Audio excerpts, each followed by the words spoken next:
In this alternate turn of events, the alliances that might have once seemed impossible take shape amidst shifting sands of loyalty and desperation. After Renly Baratheon's death, the realm balanced precariously between the competing claims of his brother Stannis and the boy King Joffrey in King's Landing. Word of Robb Stark's successes in the Riverlands and the north had spread far, and the lords of Westeros whispered that the young wolf was unstoppable in battle. Yet the Lannisters remained entrenched behind the Red Keep's crimson walls, lording over the throne that Stannis swore belonged to him by rights. In these uncertain times, necessity forged a bond that would once have seemed laughable. The king in the north and the self-proclaimed king of the Seven Kingdoms joining forces to bring the fight straight to the heart of royal power. When Robb Stark received a secret envoy from Stannis offering an alliance, it initially seemed like a trap. But the war had grown long, and the path to reclaiming the north and avenging Ned Stark's death began to seem as though it required a more daring stroke than merely outmaneuvering Tywin's armies in the field. The old ways demanded vengeance, true and certain, and where better to take it than at the seat of the Iron Throne. Robb, guided by the pragmatic counsel of his mother, Catelyn, realized that Stannis shared a single vital interest: toppling the Lannisters. There would be time to settle questions of kingship afterward, once the lions had been driven from their den. For Stannis, pride warred with caution. He had suffered setbacks at the Blackwater, his fleet burned and his ambitions checked. He needed allies. The Stormlands were slow to rally, and the Reach was lost to him. But the North had a fearsome reputation, and if the young wolf could bring his strength to bear on the capital, Stannis might undo the humiliation of Blackwater Bay. A silent understanding passed between them. Though both claimed crowns, the immediate enemy was the same. Both men reasoned that once the Lannisters lay defeated, they could negotiate or fight for the throne on more favorable terms. For now, they would lend each other steel and strength, blending the hardened spears of the north with the grim discipline of Stannis's remaining loyalists. As their armies converged, Stannis's men marching from Dragonstone and the coast, Robb's bannermen descending from the Riverlands, they communicated through wary envoys and coded messages, ever mindful of Lannister spies. The tension ran high. These were two proud leaders with their own moral codes and their own claim to rule. But the soldiers on the ground knew little of such nuances. They saw only that they marched toward the richest prize in Westeros, where gold and treachery lay holed up behind tall walls. The promise of sacking the city, of bringing the Kingslayer's kin to justice, and of restoring order under a worthier king fueled their determination. A moonless night found both forces arrayed just outside the city. Stannis brought siege weapons salvaged or rebuilt after the Blackwater disaster, along with soldiers hardened by defeat and eager for redemption. Robb's host, though smaller now after long campaigns, still boasted fierce northern infantry, nimble archers, and a scattering of cavalry, led by formidable men like the Great John and others who had followed the young wolf since the early days of the war. Morale soared at the prospect of catching the Lannisters off guard. With winter looming, it would be better to end the war swiftly than to let it drag on. And what swifter end was there than placing the enemy king's head on a spike? The days leading to the assault were filled with frenetic preparation. Scouts infiltrated the suburbs around King's Landing, listening for news of troop deployments and any attempt by Tyrion Lannister, still rumored to be among the city's leaders, to craft diabolical new defenses. Yet the city's spirit was low. The common folk cursed the ruling family they believed responsible for their suffering. Tywin was absent, leading an army in the field, and Cersei's grip on power rested on fear and the Gold Cloak's uncertain loyalty. Joffrey's erratic behavior had alienated many, and whispers spread that once the walls were breached, few would risk their lives to defend such a king. There might even be a chance that the city guard would open the gates if promised clemency and decent treatment. Such hopes buoyed the besieging armies, giving both Stannis and Robb a sense that this time, victory might truly be within reach. As dawn broke on the day of battle, the combined forces pressed forward. Robb's men worked in concert with Stannis's engineers, using heavy rams and grapnels to tear down or climb over the walls. The defenders tried to pour boiling oil and drop stones, but their numbers were stretched thin, and the coordination that once defined the Lannister-led regime had begun to fray. The Red Keep's garrison stood ready, But confusion reigned throughout the city. Fires broke out in Flea Bottom, and the terrified screams of small folk echoed in the narrow alleys. The invaders, grim-faced, surged on, determined not to let themselves be stopped by chaos. The allies advanced methodically, pressing onward even as arrows whistled overhead. The Northmen, adept at fighting in harsh conditions, used their large shields and disciplined formations to edge closer.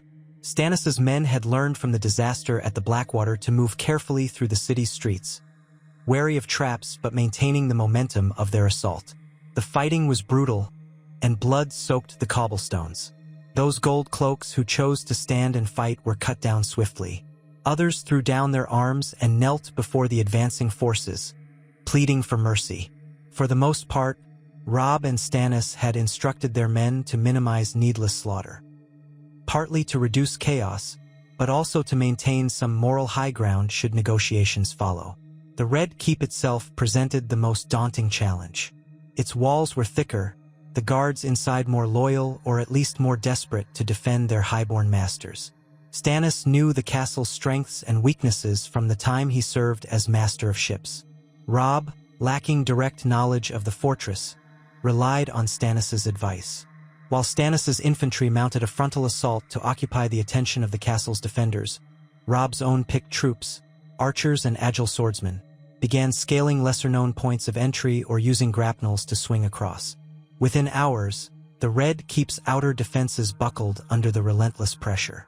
Inside the keep's courtyard, the screams and clangs of battle grew louder.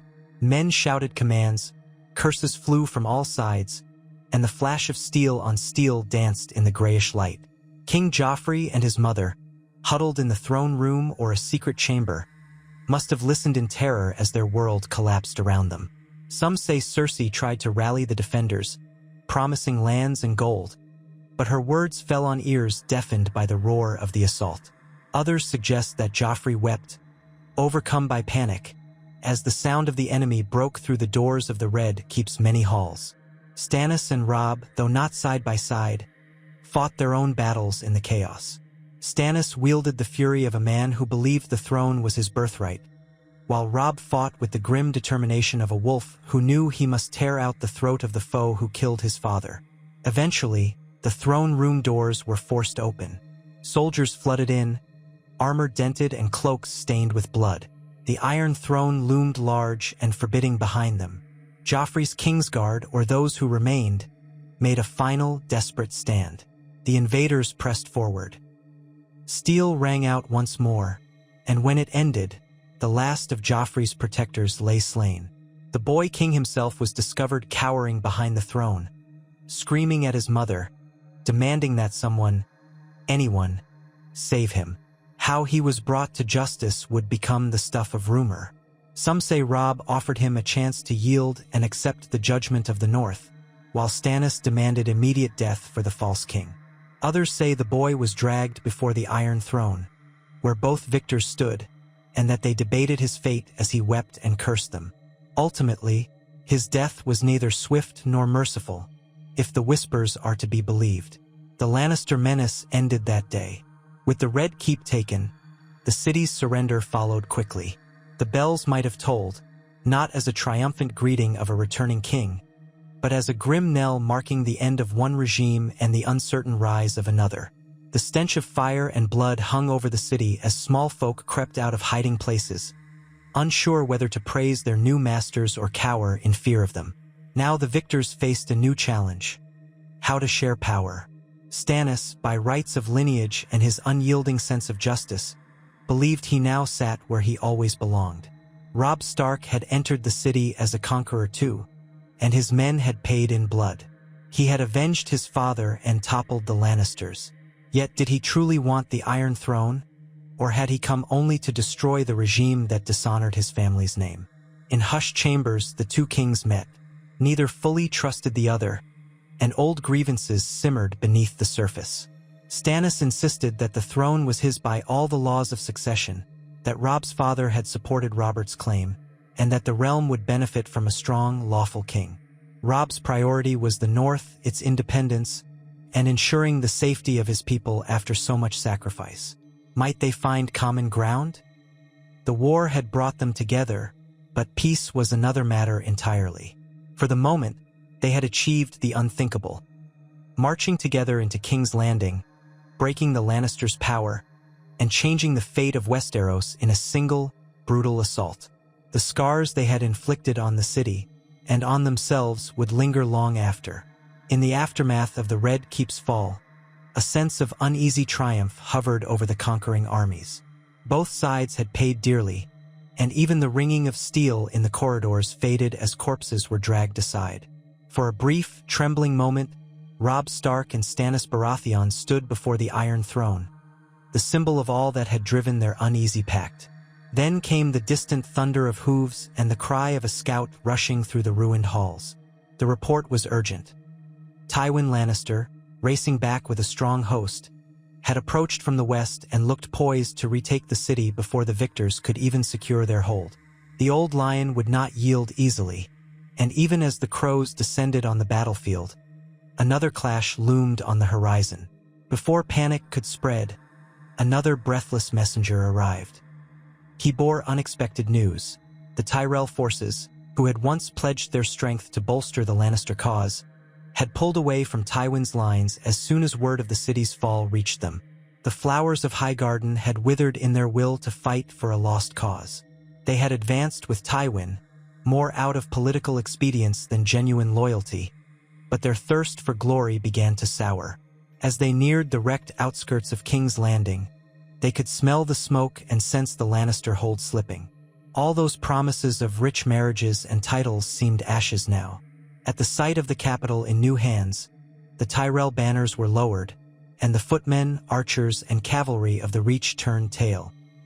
Thousands of spears and swords vanished into the countryside, leaving Tywin's host suddenly lighter and more vulnerable. This defection echoed through the armies like a bell tolling doom for the Lannisters. Without the Tyrell strength at his back, Tywin's hastily mustered columns looked thin and exposed. He had gambled on surprising the victors while their grip on the city was still loose, hoping to storm through their weary lines in a desperate bid to reclaim his family's power. Now, with the Tyrells gone, his careful strategy unraveled.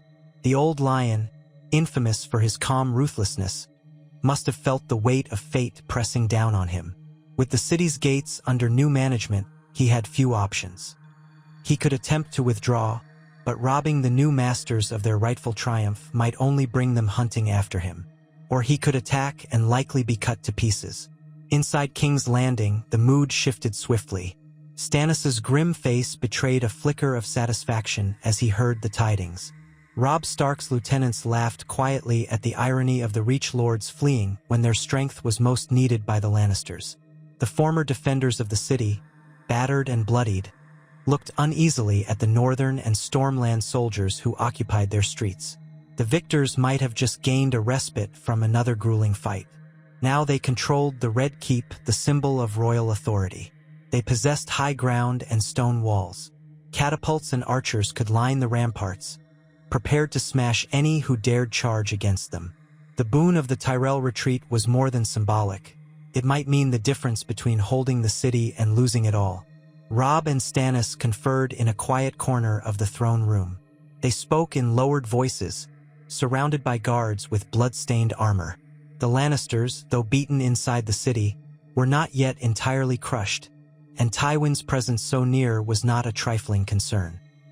If the allies marched out hastily, they risked losing their hard-won prize. If they remained cooped up, they gave Tywin time to regroup with whatever allies he could muster. But news that House Tyrell had abandoned him was too glorious to ignore. It suggested that the great alliances the Lannisters had forged were now unraveling. Stannis argued that they should send riders to confront Tywin, offering terms that would spare his men if he acknowledged their rule. Robb wanted no negotiations. He preferred to let the old lion slink away and be harried by northern outriders. The departure of the Tyrells offered a lesson. Fear and uncertainty would plague any who still followed Lannister banners. Outside the walls, Tywin must have raged, knowing full well his situation had become untenable. A counterattack required overwhelming force, not half-hearted support. The Tyrells had always been canny, Like a field of blossoms turning toward the sun, they shifted allegiance swiftly and without shame. He could not rely on their honor. He had relied instead on their ambition. That ambition now scattered like seeds in the wind. With the city lost, what would they gain by dying at Tywin's side? They had left him to face two kings in their moment of ascendance. Within King's Landing, the Northern and Baratheon soldiers took new courage. They hastened to fortify their position, preparing for a siege that might never come. Civilians, terrified but curious, peered out from smoky corners and broken doorways. They were not sure how they felt about this turn of events. Yesterday, Joffrey's rule looked ironclad. This morning, Stannis and Robb Stark stood victorious in the ruined throne room. By afternoon, the last hope of a Lannister resurgence had begun to fade like a cruel dream. The Tyrell flight cut away the largest wing the Lannisters had. Without it, Tywin's army would be a blunt instrument, ill-suited to crack open a city bristling with defenders who had every incentive to hold firm. As the day stretched long, scouts returned confirming that Tywin's force lurked uncertainly beyond arrow's reach. They had drawn up in defensive formations, as if daring the victors to ride out. Yet no thunderous assault came. No reinforcements arrived. Night approached, and torches flared atop the city walls. When morning dawned, the land beyond the battlements was empty. Whatever Tywin planned, he had thought better of it. He likely retreated into the countryside, not daring to risk a direct confrontation. Word would spread that the House of Lannister had lost its great city, that the once feared Tywin had skulked away in darkness while his supposed allies deserted him. The message would be clear. The new powers in King's Landing, forged in the strange fire of necessity, were not to be trifled with. Robb Stark and Stannis Baratheon, standing amid broken bodies and charred tapestries, understood that this moment, when House Tyrell fled and Tywin's shadowy presence vanished, marked not just a shift in battle but a shift in the power that dictated the future of the Seven Kingdoms. The Iron Throne, seized by their combined might, now served as the pivot around which all other lords would turn. To some this was a triumph, to others a grim necessity. But one thing was certain: the Lannisters had been broken, their allies scattered, and the fate of the realm now lay in the hands of these uneasy allies who had dared to do the unthinkable.